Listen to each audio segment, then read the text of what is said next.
नमस्कार दोस्तों, आपका मेरे चैनल में हार्दिक स्वागत है। दोस्तों, पूरी दुनिया में हर कोई धन कमाना चाहता है और यदि आप माँ लक्ष्मी की कृपा पाना चाहते हैं तो आप कमेंट बॉक्स में जल्दी से लिखिए जय माँ लक्ष्मी। सूर्यास्त के समय कभी भी भूल करके ये 5 काम मत करना और ना ही सूर्यास्त के समय ये चीज भूल करके कभी किसी को मत देना, नहीं तो आप बहुत ज्यादा पछताएंगे।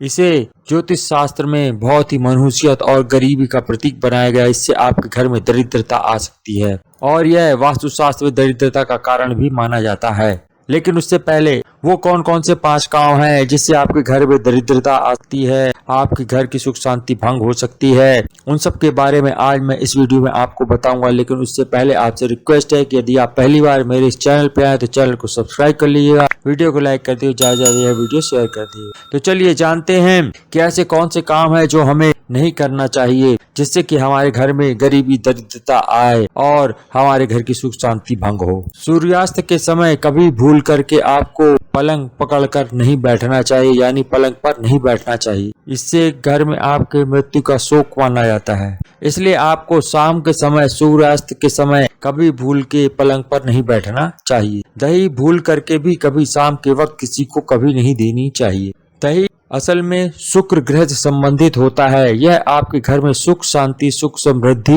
और आपके शरीर से जुड़ा हुआ होता है। इसलिए आपको कभी भी भूल के सूर्यास्त के समय दही दान नहीं करनी चाहिए या किसी को देनी नहीं चाहिए, जिससे आपके घर में धन संबंधी दिक्कतें भी आ सकती हैं। इससे माँ लक्ष्मी नाराज हो जाती है। शाम के समय भूल करके भी कभी सोना नहीं चाहिए, यानी जब भी शाम हो, सूर्यास्त का समय हो, उस समय यदि आप सोते हैं तो आपके घर में धन संबंधी दिक्कतें आनी शुरू हो जाएंगी। इसलिए भूल करके भी आप ऐसा ना करें। सूर्यास्त के समय भूल करके भी खाना नहीं खाना चाहिए, यानी शाम के समय आपको खाना नहीं खाना चाहिए। यह जो समय है यह आपको हमेशा ध्यान रहे कि अगर आप ऐसा करेंगे तो आपके घर में सुख शांति भंग हो सकती है और आपको घर में दरिद्रता आ सकती है। सूर्यास्त के समय ना तो कभी कर्ज लेना चाहिए ना कभी कर्ज देना चाहिए। जो व्यक्ति ऐसा करते हैं उनका जीवन में हमेशा परेशानी बनी रहती है। सूर्यास्त के समय कभी भी भूल के झाड़ू पोछा नहीं लगाना चाहिए। यदि आप झाड़ू पोछा शाम को लगाते हैं तो फिर आपके घर में धन की कमी होने लग जाएगी, क्योंकि झाड़ू माँ लक्ष्मी से संबंधित है और झाड़ू हमेशा सुबह लगानी चाहिए।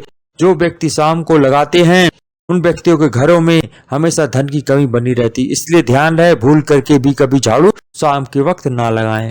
और यदि आपको झाड़ू लगाना ही है तो हमेशा सूर्योदय के समय ही आपको लगाना चाहिए और शाम को सूर्य ढलने के बाद कदापि भूल से भी ना लगाएं, नहीं तो आपके घर में धन की कमी हो।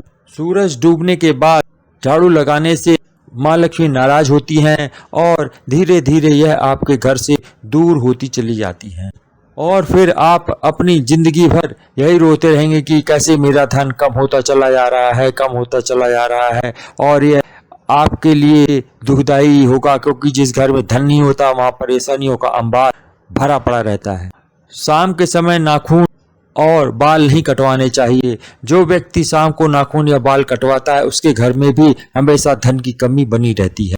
और शाम के समय अगर वैज्ञानिक तौर से भी देखा जाए तो शाम को यदि आप नाखून अपना काटते हैं तो आपके शरीर में कमजोरी आती है और साथ ही साथ आपके घर में नकारात्मक ऊर्जा बढ़ेगी। और इसलिए आपको चाहिए आपके घर में सकारात्मक ऊर्जा रहे तो शाम सूर्योदय के बाद कभी भी भूल के नाखून और बाल नहीं काटने चाहिए। अगर ये ऐसा आप करेंगे तो आपको धन अभाव का सामना करना पड़ेगा और भी धन संबंधी कई परेशानियां आ खड़ी होती हैं। और वास्तुशास्त्र के अनुसार ही बताया गया है कि शाम को आपको कभी भी अपने पैरों को हिलाना नहीं चाहिए, क्योंकि कई लोगों की आदत होती है पैर हिलाने की। तो वो लोग विशेष रूप से ध्यान रखें कि शाम के वक्त वो अपना पैर ना हिलाएं। ये विशेष रूप से ध्यान रखें जो भी व्यक्तियों घर में तुलसी का पौधा है तो वह शाम ढलने के बाद कभी भी तुलसी के पौधे को ना तो छुएं ना उसके पत्तों को तोड़ें। यदि पत्ते तोड़ना है तो सूर्यास्त से पहले ही आप तोड़ सकते हैं। अगर बाद में आप तोड़ेंगे तो आपके घर में धन संबंधी समस्याएं आ सकती हैं। और शाम के वक्त तुलसी के पौधे पर कभी भी भूल से पानी भी नहीं देना चाहिए। घर में सकारात्मक ऊर्जा के लिए आपको शाम ढलने के बाद घर में पूजा पाठ और धूप बत्ती अवश्य करनी चाहिए, जिससे आपके घर में सकारात्मक ऊर्जा बढ़े और आपके घर में धन वृद्धि हो। जिन घरों में पूजा पाठ नहीं होता है और शाम ढलते ही अंधेरा रखते हैं, उन लोगों के घर में भूत प्रेत का निवास हो जाता है, ऐसा माना गया है और शास्त्रों में ऐसा बताया गया है। इसलिए आपके घर में नकारात्मक ऊर्जा ना बढ़े तो आपको शाम को अपने घर में दिया बत्ती अवश्य करनी चाहिए। और विशेष रूप से ध्यान रखें, सूर्यास्त के समय आपको कभी भी शारीरिक संबंध नहीं बनाने चाहिए। यदि आप ऐसा करेंगे तो इससे भी आपके घर में धन हानि होती है। जिन घरों में लोग ऐसा करते हैं उन घरों में माँ लक्ष्मी आने से कतराती हैं और माँ लक्ष्मी रुष्ट होती हैं। और आप समझ ही सकते हैं कि जब माँ लक्ष्मी रुष्ट हो जाएगी तो आपके घर में धन संबंधी परेशानियां आएंगी, आपके घर में धन की कमी होने लग जाए। और यदि आपका घर में मन नहीं लगता है, आप कोई तरक्की नहीं कर पा रहे हैं और आपको लगता है कि आपके घर में कोई भूत प्रेत पिशाच है और आपके घर में धन की कमी बनी रहती है और कोई घर में अचानक ही मर जाता है यानी अकाल मृत्यु होती है और आप परेशान रहते हैं और पैसा कमाने के लिए बहुत मेहनत करते हैं लेकिन पैसा नहीं कमा पा रहे हैं, तो उसके लिए भी खास इस बात का ध्यान रखना है कि आपके घर में जो चाकू होते हैं या छुरी वो 2 से ज्यादा नहीं होने चाहिए। अगर इससे ज्यादा है तो आपके घर में नकारात्मक ऊर्जा बढ़ेगी और आपके घर में आए दिन आपस में झगड़े होते रहेंगे और सुबह उठते ही एकदम चाकू छुरी या कोई नुकीली चीज भी नहीं देखनी चाहिए, तो इससे आपको पूरा दिन खराब जाएगा। यदि आपके घर में कांटेदार पौधे हैं तो यह भी नकारात्मक ऊर्जा को बढ़ाते हैं, इसलिए आपके घर में कांटे वाले पौधे नहीं होने चाहिए। और अगर आप ऐसा करेंगे तो आप हमेशा परेशान रहेंगे, आपके घर में अकाल मृत्यु हो सकती है और आपके घर में धन हानि होने की पूरी संभावना हो जाएगी। आप जो कमाएंगे उससे ज्यादा आपका खर्च होने लग जाएगा। इससे आपके घर में अशांति फैलेगी, आपके वैवाहिक संबंधों में भी दरार आ सकती है और नकारात्मक ऊर्जाएं आपके घर में वास बना लेती हैं, जिससे कि आपके घर में नकारात्मकता बढ़ती है। क्योंकि कांटे जो होते हैं वह प्यार का प्रतीक नहीं होते हैं, जिससे आपके आपसी संबंध ही बिगड़ने लग जाएं। जिन पौधों में कांटे होते हैं उन पौधों को आप घर में भूल से भी ना लगाएं। अगर आप ऐसा करेंगे तो आपकी जिंदगी कांटों भरी हो जाने की पूरी संभावना है।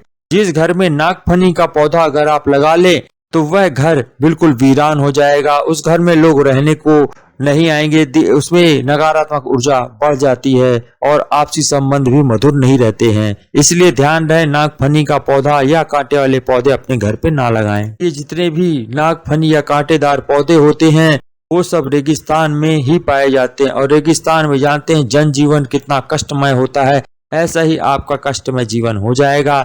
इसलिए आप यह विशेष रूप से ध्यान रखें और आपको हमेशा सकारात्मक ऊर्जा वाले पौधे ही घर पे लगाने चाहिए, यानी बिना कांटे वाले पौधे घर में लगाने चाहिए। और तुलसी का पौधा लगाएं तो उस तुलसी के पौधे के आसपास भी कोई कांटे वाला पौधा कभी भी ना लगाएं।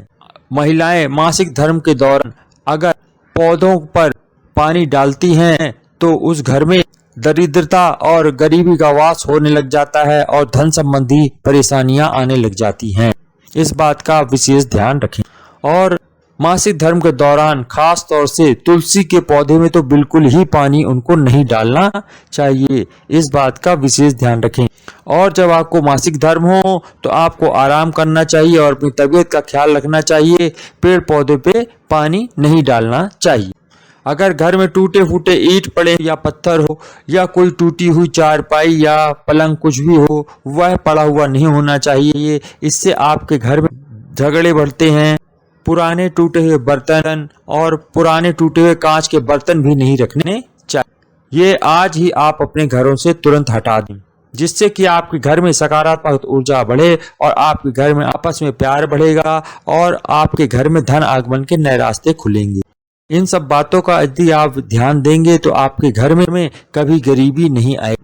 यदि आपके घर में मकड़ी के जाले बढ़ते जाते हैं और रहते हैं तो यह भी बताते हैं कि आपके घर में लक्ष्मी माँ का वास नहीं है और आपको लक्ष्मी माँ की कृपा नहीं प्राप्त है। इस जैसे ही मकड़ी के जाले आप देखें उन्हें तुरंत हटा देना चाहिए। घर में के मकड़ी के जाले अगर हैं तो आपको माता लक्ष्मी का वास नहीं है, माता रानी इस समय आपसे नाराज चल रही हैं। जाले मुसीबतों को आकर्षित करने वाले होते हैं। आपके घर में मुसीबत ना आए इसलिए जालों को हमेशा साफ करते रहना चाहिए। बंद हुई घड़ी भी अपने घर में नहीं रखनी चाहिए। मेहंदी का पेड़ यदि आपके घर में लगा हुआ है तो उसे आप तुरंत घर से बाहर लगा दें, क्योंकि यह घर के अंदर नहीं लगाना चाहिए। साथ ही साथ आपको अमरूद का पेड़ भी घर के बाहर ही लगाना चाहिए। घर के अंदर कभी भी अमरूद का पेड़ नहीं लगाना चाहिए। और यदि आपके घर में कोई खुशबूदार पौधा लगा हुआ है तो उसको भी आप घर से बाहर लगा दें। ऐसे पौधे को भी शुभ नहीं माना जाता है। इससे घर में नकारात्मक ऊर्जा बढ़ती है।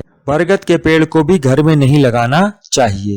और साथ ही यदि कोई पीपल का पेड़ लग गया है तो उसे भी वहां से हटवा देना चाहिए। घर में पीपल और बरगद दोनों ही पेड़ लगाने अशुभ माने जाते, इन्हें बाहर मैदान में ही लगाना चाहिए। घर में सूखी तुलसी भी नहीं रखनी चाहिए। यदि आपके घर में सूखी तुलसी है तो सूखी हुई तुलसी को किसी नदी में प्रवाहित कर दें। घर में भी केले का पौधा छोटा लगा सकते हैं, बड़ा घर पे नहीं लगाते। घर के बाहर ही बड़ा पौधा लगाना चाहिए। यदि आप बड़ा पौधा लगाएंगे तो इससे देवी शक्तियां क्रोधित होती हैं। एक और विशेष बात आपको ध्यान रखना है कि जब भी रात को आप सोएं तो घर के सभी बर्तन धोकर के सोएं। जूठे बर्तन रसोई में सिंक में कभी भी ना छोड़ें। ऐसा यदि करेंगे तो इससे माँ लक्ष्मी रुष्ट होती हैं। आपके घर में धन आगमन के साधन कम होने लग जाते हैं तथा घर में धन की कमी होने की पूर्ण संभावना बन जाती है। आपस में आपके लड़ाई झगड़े भी होने शुरू हो जाएंगे, क्योंकि जूठे बर्तन घर में नकारात्मक ऊर्जा को बढ़ाते हैं। आपके घर में नकारात्मकता ना बढ़े इसलिए रात को सोने से पहले बर्तन धो के अवश्य सोएं। जूठे बर्तन क्योंकि श्राप देते हैं और अगर इस तरह से कहा गया है जिससे कि आप कंगाल हो सकते हैं। आपके घर में अकाल मृत्यु का भी खतरा बढ़ जाता है। घर में झगड़े होने की पूर्ण संभावना होती है। इसलिए कभी भी रात को जूठे बर्तन ना रख के सोएं। और साथ रसोई घर को हमेशा साफ सुथरा रखना चाहिए, क्योंकि रसोई घर में मां अन्नपूर्णा का वास होता है। अतः आप सभी को इस चीज का विशेष ध्यान रखना चाहिए। आपको पति पत्नी के कमरे में कभी किसी बाहरी व्यक्ति को नहीं लाना चाहिए और कोशिश ये करें कि कम से ही कम लोग आपके उस कमरे में आए जहां पर पति पत्नी रहते हैं। अगर आप कोई व्यक्ति बाहर का आता है तो इससे आपके पति पत्नी के संबंध में खटास आनी शुरू हो जाती है। और पति पत्नी के कमरे में किसी गैर व्यक्ति को भी जूते चप्पल लेकर के नहीं जाना चाहिए। इससे पति पत्नी का जीवन बर्बाद हो सकता है। बृहस्पतिवार के दिन भूल करके भी आपको घर में पोछा नहीं लगाना चाहिए। अगर आप ऐसा करेंगे तो इससे गुरु कमजोर हो जाता है और गुरु जब कमजोर होता है तो इसके कारण आपके खाने पीने में दिक्कत आ सकती है। आपकी कमाई में बरकत होनी कम हो जाती है। जिस व्यक्ति का गुरु कमजोर होता है उस व्यक्ति के घर में महाविनाशकारी गरीबी आने की पूरी संभावना हो जाती है। इसलिए भूल करके भी बृहस्पतिवार के दिन पोछा नहीं लगाना चाहिए। रात को 12 बजे कभी भूल के शीशा नहीं देखना चाहिए और साथ ही साथ शीशे में कोई मेकअप, लिपस्टिक या कोई भी खुशबूदार चीज ऐसी लगानी नहीं चाहिए, क्योंकि इस समय पर भूत प्रेत पिशाच आदि आत्माओं का यह समय बताया गया है। यह आपकी सुगंधित वस्तुओं के कारण आकर्षित हो सकते हैं और आपको नुकसान पहुंचा सकते हैं। इसलिए रात को परफ्यूम वगैरह भी आपको नहीं लगाना चाहिए। इससे आप किसी बड़ी मुसीबत में फंस सकते हैं। रोटी बनाते हुए समय कभी भी भूल करके भी पानी के छींटे तवे में नहीं मारने चाहिए। इससे आपके घर में लड़ाई झगड़े बढ़ सकते हैं और धन की हानि होती है। और अपने घर के कपड़े कभी भी जब सुखाने लग जाएं तो ये ध्यान रहे कि कपड़े जहां सुखाते हैं उसके आसपास तुलसी का पौधा भी नहीं होना चाहिए। यदि आप ऐसा करेंगे तो आपके घर में भयंकर धन हानि हो सकती है। और विशेष तौर से आपको अपने मंदिर को बिल्कुल साफ सुथरा रखना चाहिए। उसमें से जली हुई धूप बत्ती या कोई माचिस के टुकड़े या किसी तरह कागज के टुकड़े या खाना पुराना कुछ भी ऐसा पड़ा है तो सब साफ रखना चाहिए। कभी भी आधी जली हुई धूप बत्ती भी आपको अपनी पूजा घर में नहीं रखनी चाहिए। कुल मिलाकर यदि आप साफ सुथरा मंदिर रखेंगे तो आपके घर में धन आगमन के नए नए रास्ते खुलेंगे, नहीं तो इससे माँ लक्ष्मी रूठ जाती हैं और घर में धन की कमी होने लग जाती है। और मंदिर में एक भगवान की एक ही मूर्ति रखनी चाहिए, ज्यादा मूर्ति नहीं रखनी चाहिए। और कोई भी यदि खंडित मूर्ति है तो उसे जल प्रवाहित कर देना चाहिए। तो ये तो वो सब बातें थी जो कि सूर्यास्त के समय आपको नहीं करनी चाहिए। उसके साथ ही साथ और भी बातों को मैंने आपको बताया है। यदि आपको यह जानकारी अच्छी लगी है तो चैनल को सब्सक्राइब कर दीजिएगा, वीडियो को लाइक कर दीजिएगा, साथ ही अपने दोस्तों में शेयर अवश्य कर दीजिएगा और जाते जाते कमेंट बॉक्स में जय मां लक्ष्मी लिखना मत भूलिएगा। धन्यवाद।